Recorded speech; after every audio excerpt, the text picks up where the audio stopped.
shine a light and watch the roaches scatter. Hit the like button because, ladies and gents, the world is finally healing. Forget about all the wars that are going on right now because Kotaku is officially or very close to being out of business. Because this is what happens when the ESG financing dries up and the only thing left is a bottle of purple hair dye in a room full of smelly farts. You know, when Kotaku closes its doors, the celebratory cheers from the internet will be historic. But the only downside, I hate to break it to you, is all those unemployable land whales will make their way over to Twitter and make it even more toxic than it already is. You know, the only way I could summarize Kotaku in the past 10 years is this: sexy, feminine, attractive women revealing their bodies in video games is very, very bad. And you're a terrible person if you like it and should be cancelled. That is essentially what their business model is like, and they're wondering, why are we all getting fired and why are we quitting? Now, I know they're not going away, but they are drastically shifting their business model. And imagine being so bad at your jobs that Kotaku chooses to fire you, or at the very least, based on these reactions, pushing you out. And another thing, if millions of people are applauding you leaving a company, you're probably on the wrong side of history. And I don't want anybody calling these people journalists. That's an insult to journalism. They are what we would call activists, and they are very bad actors at that. Maybe they can find some work gluing themselves in the middle of traffic. Now,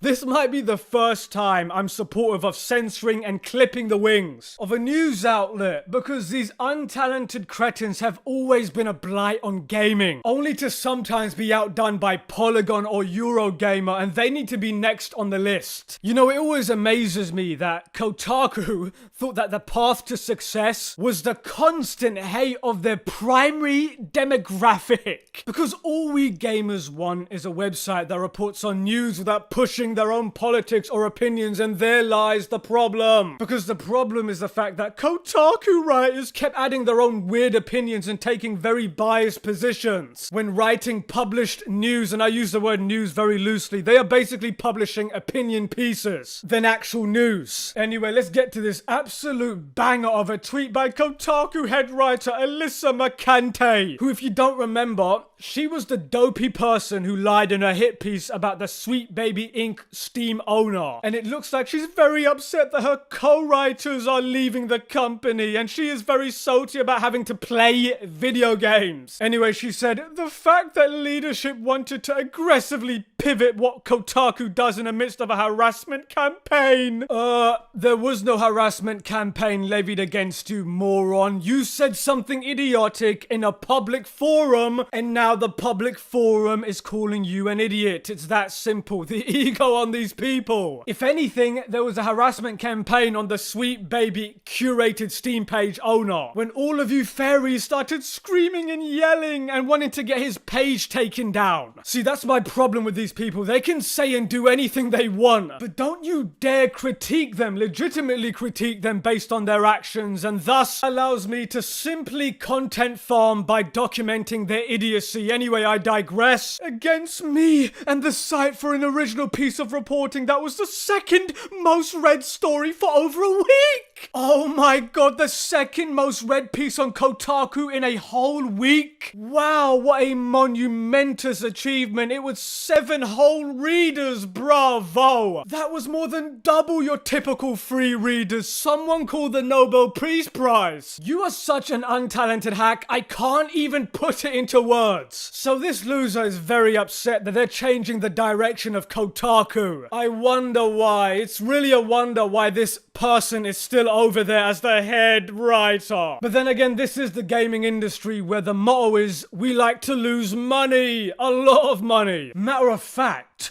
we're allergic to making money because every decision we make is antithetical to what our customer base wants. Because how dare anyone ask a video game journalist to focus on games? Oh my god, the horror. Being forced to do their, and I use this term loosely, job. How awful. Here, let me play a song on the world's smallest violin. A company that writes about video games loses all of their staff when they're told to write about video games. games. Yeah, that pretty much sums up all of the morons that work over there. I mean, but really, I can't think of a single gamer that actually uses outlets like Kotaku like that anymore. And when I say gamer, I'm talking about someone that actually plays more than 1 hour a week. Because I don't think I've ever heard someone say, ah, yes, let me pull up my Kotaku game guide. That has never happened. That will never be said by anyone in all of the space-time continuum. But ladies and gents, this is a step in the right direction, but the insufferable people are still probably working over there. And we all know how unpleasant they really are. Let's just hope this marks the start of an industry-wide shift away from this nonsense. And on that bombshell, ladies and gents, Manix out.